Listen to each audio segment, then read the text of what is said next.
Indonesia adalah negeri yang kaya akan budaya. Berbagai kisah tentang legenda di masa lalu dapat dijadikan ciri bagaimana sebuah budaya tumbuh di dalam masyarakat. Legenda-legenda tersebut memunculkan tokoh atau sosok dalam wujud pria maupun wanita, baik dalam bentuk sebagai figur nyata maupun khayalan. Sebut saja Sang Kuryang sebagai sosok yang bertanggung jawab atas legenda Tangkuban Perahu di Jawa Barat, atau Bandung Bondowoso yang dengan kesaktiannya berhasil membangun Candi Prambanan walaupun gagal mendapatkan cinta putri pujaannya. Lalu, apakah ada figur wanita yang menjadi sosok penting dalam sebuah legenda di masyarakat? Berikut 7 sosok wanita dalam legenda Indonesia versi On The Spot.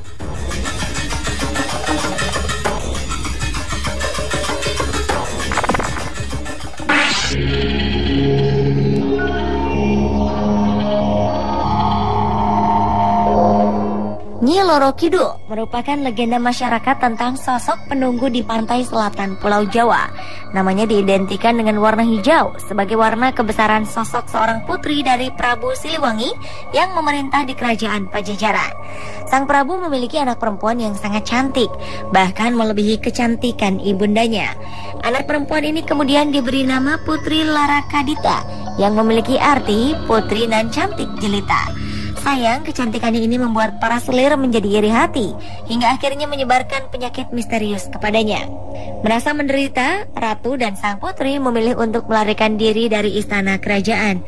Menurut cerita, dalam perjalanannya sang permaisuri meninggal dunia hingga putrinya terpaksa melanjutkan perjalanannya seorang diri.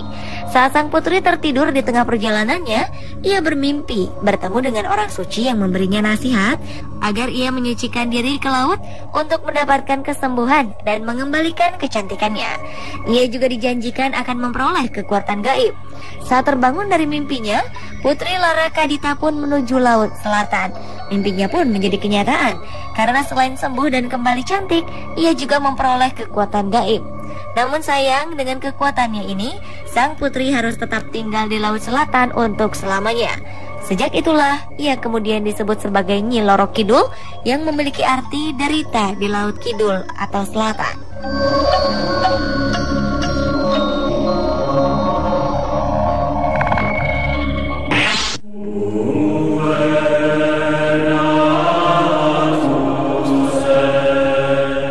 Legenda mengenai keberadaan Nyi Blorong mungkin tidak setenar Nyi Loro Kidul. Namun, sosok Nyi Blorong cukup memberi pengaruh terhadap kebudayaan dan tradisi masyarakat di pesisir pantai selatan Pulau Jawa. Menurut berbagai cerita, kabarnya Nyi Blorong merupakan sosok yang sama dengan Nyi Loro Kidul. Tapi versi lain mengatakan sosok Nyi Blorong memiliki wujud sebagai putri ular yang ditugaskan untuk menggoda dan menyesatkan manusia. Sementara sumber lain menuturkan sosok Nyi Blorong dapat berarti sebutan untuk Nyimas Dewi Anggatari, putri dari seorang prabu bernama Jaya Cakra. Nyi Blorong merupakan sosok legenda berwujud wanita cantik, di mana bagian tubuh mulai pinggang hingga kepalanya berwujud manusia, sementara bagian bawah lainnya berwujud ular. Figurnya sering dianggap sebagai panglima terkuat yang dimiliki oleh Kanjeng Ratu Kidul.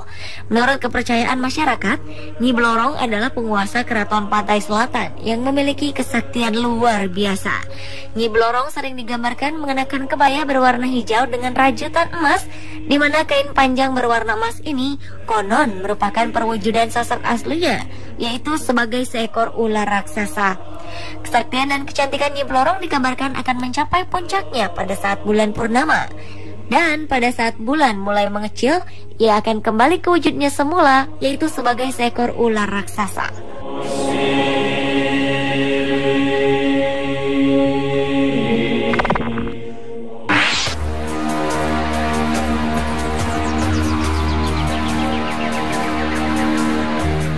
Kisah Nyai Dasima tak lepas dari legenda Betawi sekitar tahun 1813. Dalam sebuah karya sastra diceritakan bahwa kisah Nyai Dasima berawal dari sifat seorang perempuan yang tidak ingin hidup susah. Atas dasar inilah ia rela menjadi istri seorang pria berkebangsaan Inggris bernama Edward William. Sebagai seorang istri, Nyai Dasima tetap memiliki pesona yang menawan setiap pria. Hingga suatu ketika seorang penarik sado kemudian jatuh cinta kendati ia telah mempunyai seorang istri. Dengan berbagai tipu muslihat, penarik sado bernama Samiun ini kemudian menggunakan ilmu pelet untuk mendapatkan perhatian Nyai Dasima. Usaha Samiun berhasil. Namun sejak mengalami kerumitan dalam kehidupannya, Nyai Dasima menjadi sangat terpukul. Ia tewas dibunuh dalam kemelaratan yang menerpanya saat itu. Jenazah Nyai Dasima yang dibuang di Sungai Ciliwung dan ditemukan tak jauh dari kediaman Edward Williams di sekitar Pejambon yang kini telah berubah menjadi Gedung Pancasila. Konon di tempat inilah orang-orang sering melihat sosok perempuan yang diyakini sebagai penjelmaan Nyai Dasima.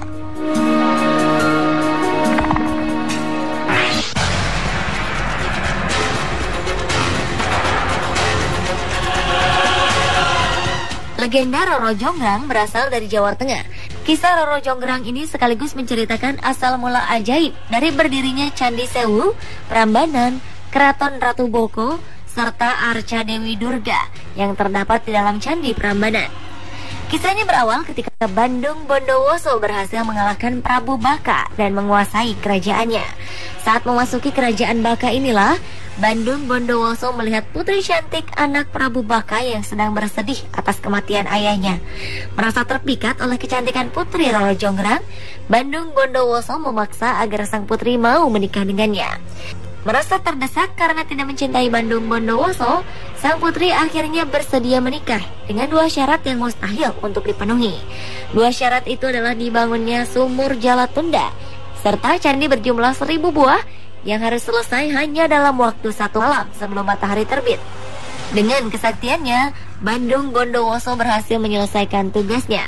Namun Roro Jonggrang berbuat curang dengan membuat seolah-olah matahari telah terbit sebelum waktunya.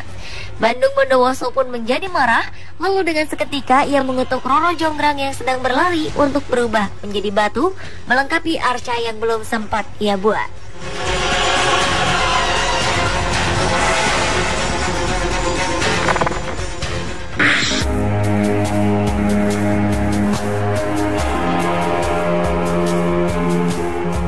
Kisah Roro Mendut merupakan cerita rakyat klasik tentang seorang perempuan cantik dari pesisir pantai Kadipaten Pati pada zaman Sultan Agung di Mataram sekitar abad ke-17. Dikisahkan, kecantikan Roro Mendut telah memukau banyak orang, termasuk Adipati Pragola, sang penguasa Kadipaten Pati, dan panglima perang Sultan Agung dari Kerajaan Mataram. Namun demikian, Roro Mendut ternyata bukan sosok perempuan lemah, karena ia berani menolak keinginan Tumenggung Wiraguna yang ingin memilikinya. Dengan tegas, Roro Mendut menjatuhkan pilihan kepada seorang pemuda bernama Prana Citra. Tumenggung Wiraguna yang murka dan iri kemudian mengharuskan Roro Mendut membayar pajak kepada Kerajaan Mataram. Hal ini membuat Roro Mendut berpikir panjang untuk mendapatkan uang guna membayar pajak. Sadar kecantikannya memukau semua orang, Roro Mendut menemukan sebuah cara untuk mendapatkan uang. Dan meskipun memperoleh banyak uang dari usahanya, sang Tumenggung tetap tidak puas dengan pajak yang telah dibayarkannya. Dikisahkan, Roro Mendut dan sang kekasih Prana Citra akhirnya mati bersama saat memperjuangkan cinta mereka.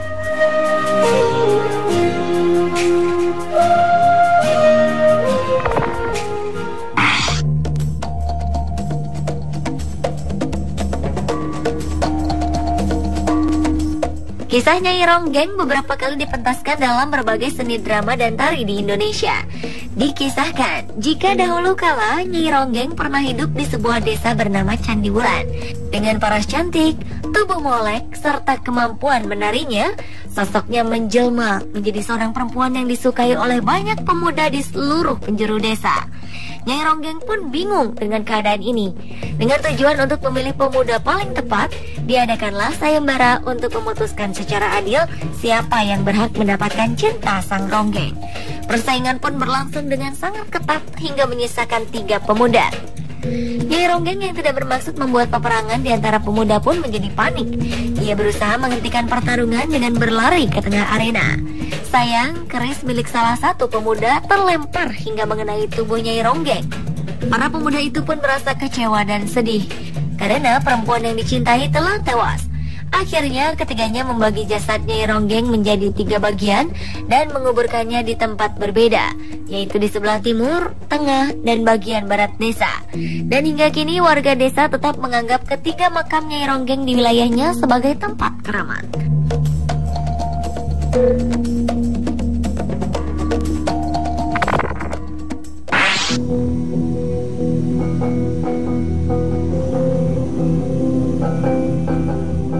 Kisah berikut ini menjadi sejarah awal terbentuknya sebuah danau bernama Situ Bagendit di Jawa Barat. Situ Bagendit adalah nama sebuah danau di Desa Bagendit, Kecamatan Banyuresmi, sekitar 4 km dari kota Garut. Dikisahkan jika pada zaman dahulu kala, di desa ini hidup seorang janda kaya raya, namun memiliki sifat sangat kikir. Karena itulah penduduk sekitar menjuluki perempuan ini dengan nama Bagende Endit, yang berarti orang kaya dan pelit. Pernah pada suatu hari seorang perempuan tua datang meminta sedekah. Namun sayang, ia justru diusir dengan sangat hina oleh Bagende Endit. Hingga akhirnya kisah ketamakan dan kikirnya Bagende Endit pun sampai ke telinga seorang kakek sakti. Kakek ini tiba-tiba datang kepada Bagende Endit untuk meminta air minum kepadanya. Alih-alih mendapatkan air minum, Bagende Endit justru merampas tongkat sang kakek lalu memukulinya. Setelah itu ia melempar tongkat tersebut. Sang kakek yang tampak kesakitan akhirnya berjalan mengambil tongkatnya itu. Ia lalu menancapkan ujung tongkatnya ke tanah sambil mengutuk sifat jahat yang dimiliki Bagende Endit. Tak perlu menunggu lama, keajaiban pun terjadi. Tanah di mana tongkat itu ditancapkan tiba-tiba mengeluarkan air hingga membuat seluruh desa tenggelam. Warga desa segera mengungsi ke tempat aman, sementara Bagende Endit sibuk menyelamatkan hartanya hingga ia tenggelam. Kini tempat ini telah berubah menjadi sebuah danau yang dikenal dengan nama Situ Bagendit.